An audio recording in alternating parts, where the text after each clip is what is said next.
Good morning guys. So mga pita, la coffee lang ni, wala sugar.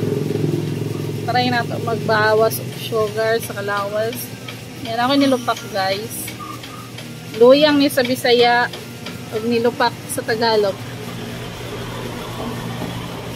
Mao na akong pamahaw karon. Ngan 36 na sa buntag. Naghatod ko ka JC sa eskwelahan alas 8. Na diretso ko sa diretso palengke. So mga pag-abot na ako dito sa tindahan na nung nakuha ng kape manirado na po ko kadali kahit doon na po na ako si JC sa eskwelahan. So grabe ka busy. Unya pag ulit na mo magluto ko pa ni Udto na mo magputo sa pastel nga baligya o magmarinate o pang barbecue nyo hapon.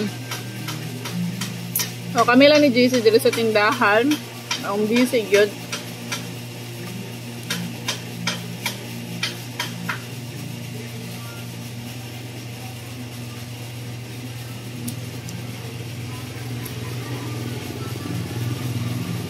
Parang bayo ko nakapangapi. Gutom na ko ganiha pa.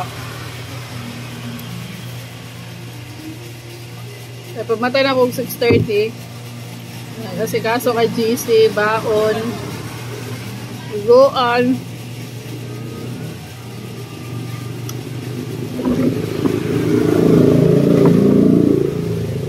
Nya. At ang ilahan.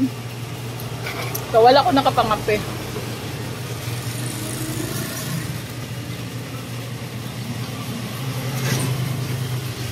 Mao na ning nami diri sa probinsya guys no kay mga natural lang ato makaon na kan ni saging ni luyang bingka na inaghanan na diri ka baligya.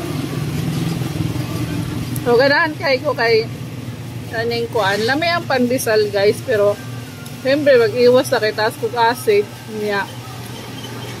Kani mga tinapay grabe magpa-acid. Nya ako ang kape pod kana guys. La coffee lang siya, Nescafe de cup. Ay dili siya sa mga acidic. So kaya sana sa gusto na ako din is na yung mga bibingka, buto balanghoy, nalang diya sa unahan. Nalang galuto diya sa daplin sa kalsada. Display nila na sa estante. Mga kutsinta nalang nila dihal lutoon sa mga tubangan, diba? Kanin nilupak so halos mga kakanin.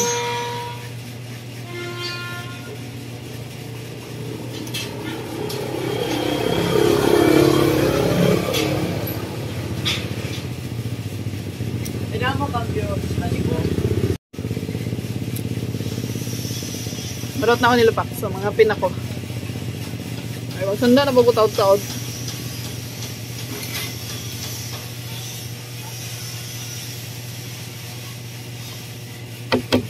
Bye!